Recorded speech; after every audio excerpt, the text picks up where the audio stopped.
Assalamualaikum warahmatullahi wabarakatuh. Nah, hari ini kita akan kembali membahas tentang zakat fitrah. Kemarin, terima kasih yang sudah mengerjakan tugas wawancara kepada orang tua masing-masing atau keluarga masing-masing tentang apa sih yang kita keluarkan pada saat zakat fitrah. Kemudian, berapa besarnya zakat fitrah yang dikeluarkan dalam sebuah keluarga, serta siapa saja yang berhak menerima zakat fitrah. Nah, khusus tentang orang-orang yang berhak zakat fitrah ini, kita akan membahasnya di minggu yang akan datang. Nah, pembahasan kita yang pertama adalah tentang rukun zakat fitrah. Rukun zakat fitrah berarti hal-hal apa saja yang perlu kita persiapkan atau urutan-urutan yang harus kita siapkan sebelum kita melaksanakan zakat fitrah. Yang pertama, tentu saja kita harus berniat baik dalam hati maupun secara lisan untuk mengeluarkan zakat fitrah. Jika niat itu kita membaca sendiri, maka niatnya adalah Bismillahirrahmanirrahim. Nawaitu an uhrija zakatal fitri an nafsi fardha lillahi ta'ala. Yang artinya, aku berniat mengeluarkan zakat fitrah untuk diriku sendiri, fardu karena Allah Ta'ala. Dan yang kedua adalah muzaki. Muzaki adalah kita, orang yang mengeluarkan zakat fitrah. Jadi orang yang mengeluarkan zakat fitrah itu disebut apa? Betul, muzaki. Selanjutnya adalah mustahik. Nah, mustahik atau orang yang menerima zakat ini dalam pembahasan zakat fitrah ada 8 orang yang termaktub dalam surat At-Taubah ayat 60. Kita akan bahasnya minggu depan karena memang cukup banyak, ada 8 golongan yang akan kita bahas satu persatu. Selanjutnya adalah ada harta yang dizakatkan. Nah, ini kemarin berhubungan dengan pertanyaan wawancara kita tentang apa sih atau berupa apa ketika kita zakat fitrah. Nah, ini berupa makanan pokok ya. Kemarin tuh ada yang menjawab minyak. Nah, minyak itu bukan makanan pokok kita. Kan nggak mungkin kalau kita merasa kelaparan terus kan kita makan minyak. Makanan pokok orang Indonesia adalah beras untuk wilayah Indonesia Barat dan Tengah. Maka kita wajib untuk membayarkan zakat berupa beras. Tapi misalkan untuk wilayah Indonesia Timur ada yang makanan pokoknya itu sagu, maka mereka diperbolehkan untuk membayar zakat fitrah berupa beras ataupun berupa sagu. Jadi harta yang dizakatkan ini sesuai dengan daerah masing-masing. Ketika kita ke Arab, mereka makanan pokoknya misalkan kurma, maka mereka diperbolehkan untuk berzakat fitrah berupa kurma. Bisa dipahami ya? Jadi setiap negara bisa berbeda-beda tergantung makanan pokok masing-masing. Karena di Indonesia itu makanan pokoknya berupa beras, maka masyarakat Indonesia berzakat fitrah menggunakan beras. Zakat fitrah yang kelima adalah besarnya zakat yang dikeluarkan sesuai dengan ketentuan syariat Islam. Dalam syariat Islam, zakat fitrah yang dikeluarkan itu adalah syatus syok, sama dengan 4 mud. Setiap mud itu sama dengan cakupan 2 tangan orang dewasa. Nah, ini ada perbedaan, nanti akan kita bahas ya. Selanjutnya adalah sesuai dengan waktu mengeluarkan zakat. Baik zakat mal atau zakat harta maupun zakat fitrah itu ada waktunya sendiri-sendiri. Misalkan kayak kita punya emas, maka zakatnya pun 1 tahun setelah kepemilikan, jadi ada waktunya. Tapi kalau zakat fitrah itu khusus di bulan Ramadan dan terakhir adalah di awal Syawal. Jadi nggak ada ceritanya kita mau zakat fitrah di bulan Maulid Nabi misalkan, atau kita zakat fitrah di bulan seperti ini Dzulhijjah saat lebaran Idul Adha atau lebaran kurban. Nah, ini dia salah satu contoh bentuk zakat fitrah yang dikeluarkan umat muslimin dan mukminin di Indonesia. Nah, itu diperhatikan ya. Jadi setiap kali kita berzakat fitrah dengan beras yang sudah kemasan, maka pastikan kita menimbangnya terlebih dahulu agar tidak kurang dari takaran yang tertulis di plastiknya atau pembungkusnya.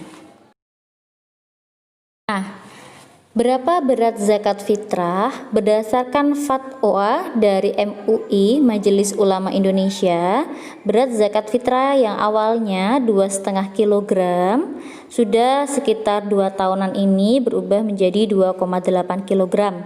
Memang sosialisasi ini masih kurang terlaksana dengan baik ke seluruh Indonesia, tapi untuk wilayah Jawa Timur, insya Allah alhamdulillah ini sudah mulai tersosialisasi dengan baik. Nah, kenapa sih kok bisa berubah menjadi 2,8 kg Ustazah? Karena para ulama menyepakati untuk mengambil hitungan 1 mud itu sama dengan 7 ons. Jadi ketika kita dikalikan 4 dikali 7 sama dengan 28 ons, maka zakat fitrah yang dikeluarkan adalah 2,8 kg. Kalau kita mengambil yang terkecil yaitu 6 ons, dikhawatirkan itu kurang gitu.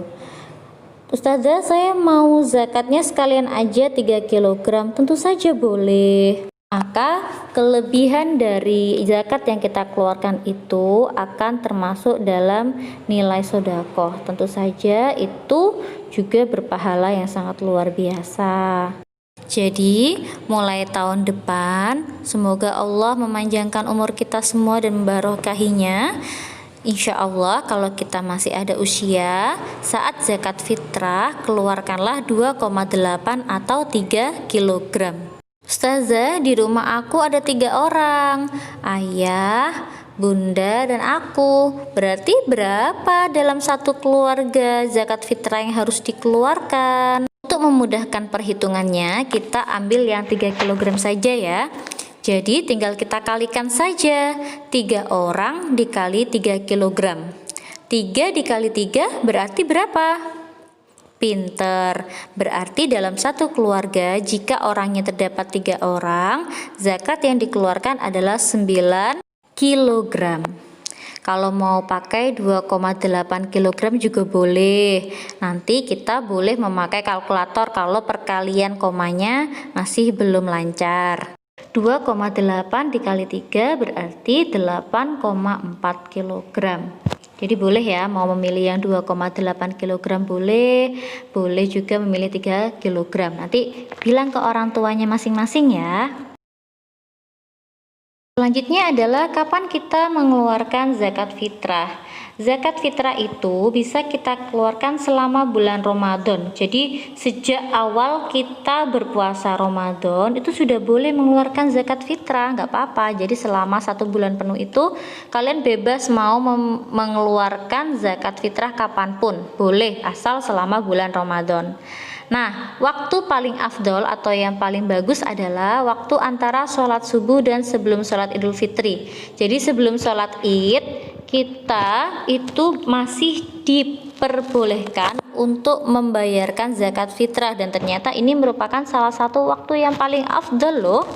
Ustazah, kalau waktu sebelum sholat Id kami takut lupa. Nah, jadi nggak apa-apa kalau misalkan takut lupa, maka berikanlah di malam takbir. Nah, sekarang kan memang lagi jadi kebudayaan kita di malam takbir itu membagi-bagikan zakat fitrah.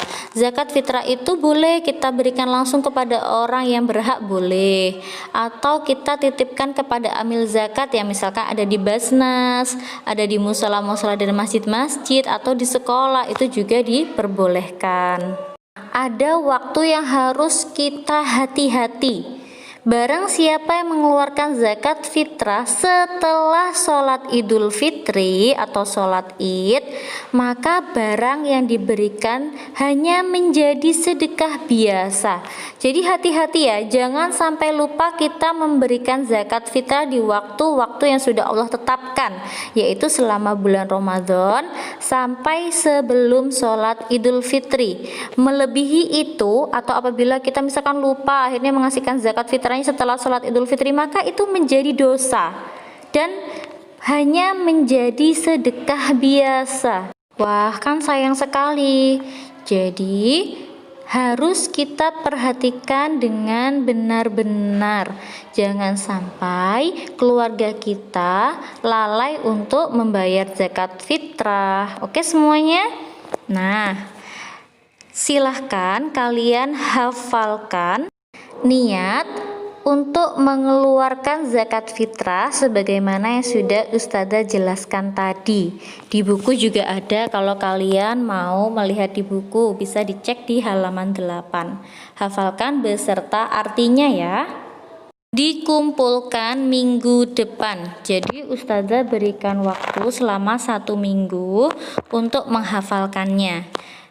Di hari Selasa depan, kumpulkan berupa voice note kepada Ustazah Latifah. Oke semuanya, terima kasih untuk hari ini.